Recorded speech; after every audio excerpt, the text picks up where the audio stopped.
অঙ্গনবাড়ী কৰ্মী সহায়িকাৰ চাৰিদিনীয়া প্ৰতিবাদৰ সামৰণি।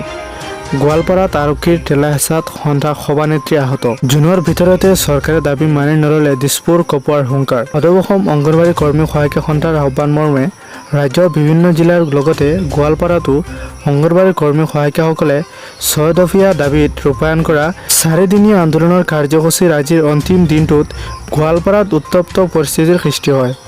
আজি প্ৰতিবাদী কাৰ্যসূচীৰ সামৰণি অংগনবাড়ী কৰ্মী সহায়িকাসকলে একেলগে জিলা সমাজ কল্যাণ বিষয়াৰ কাৰ্যালয়ত স্মাৰকপত্ৰ দিয়াৰ উদ্দেশ্যেৰে অগ্ৰসৰ হোৱাৰ সময়তে আৰক্ষীয়ে সমাজ কল্যাণ বিষয়াৰ কাৰ্যালয়ৰ গেট বন্ধ কৰি দিয়াৰ চেষ্টা কৰে। এনে সময়তে আৰক্ষীৰ ঠেলা হেঁচাত সদৌ অংগনবাড়ী কৰ্মী সহায়িকা সন্থাৰ সভানেত্ৰী জয়মতী দাসৰ হাতত আঘাত পোৱাত অংগনবাড়ী কৰ্মী সহায়িকাসকল উত্তেজিত হৈ পৰে। তদুপৰি তেওঁলোকৰ স্মাৰকপত্ৰ আৰক্ষীয়ে ফালি পেলোৱাৰ অভিযোগ উত্থাপন কৰি আৰক্ষীৰ বিৰুদ্ধে অধিক ক্ষুব্ধ হৈ পৰে।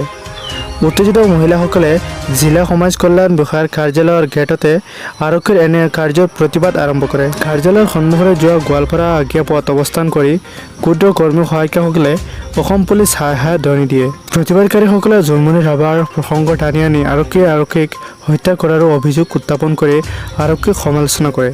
প্ৰতিবাদী মহিলাসকলক বাধা দিয়াৰ সময়ত মহিলা আৰক্ষী নথকাত অংগনবাড়ী কৰ্মী সহায়িকাসকলে আৰক্ষীক জবাবদিহি কৰে। এনে উত্তপ্ত পৰিস্থিতি বিৰাজ কৰাৰ সময়তে গোৱালপাৰা সদৰ থানাৰ ভাৰপ্ৰাপ্ত বিষয়া দেৱজিৎ দাস ঘটনাস্থলীত উপস্থিত হৈ পৰিস্থিতি নিয়ন্ত্ৰণ কৰে। উল্লেখযোগ্য যে সদৌ অসম অংগনবাড়ী কৰ্মী সহায়িকা সন্থাৰ আহ্বান মৰ্মে 6 দফীয়া দাবীত জিলাই জিলাই ৰূপায়ণ হোৱা প্ৰতিবাদী কাৰ্যসূচীৰ অংশ হিচাপে গোৱালপাৰা জিলাৰ অংগনবাড়ী কৰ্মী সহায়িকাসকলে অভিনৱ প্ৰতিবাদ সাব্যস্ত কৰি আজি সকলোৰে দৃষ্টি আকৰ্ষণ কৰে। অংগনবাড়ী কৰ্মী সহায়িকাসকলে 4 দিনেই দিহানাম ধৰি প্ৰতিবাদ সাব্যস্ত কৰে।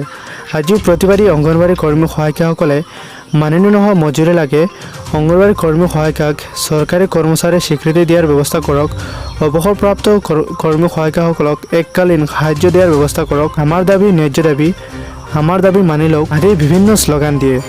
গোৱালপাৰাৰ প্ৰতিবাদী কাৰ্যসূচীত অসম ৰাজ্যিক অংগনবাড়ী কৰ্মী সহায়িকা সন্থাৰ সভানেত্ৰী জয়মতী দাসে প্ৰতিদিনেই অংশগ্ৰহণ কৰে। সাংবাদিকৰ আগত তেওঁ কয় যে 6 দফীয়া দাবীত অসম ৰাজ্যিক অংগনবাড়ী কৰ্মী সহায়িকা সন্থাই দীৰ্ঘদিনৰ পৰা আন্দোলন কৰি আহিছে, কিন্তু চৰকাৰে অংগনবাড়ী কৰ্মী সহায়িকাসকলৰ দাবীৰ প্ৰতি সঁহাৰি জনোৱা নাই।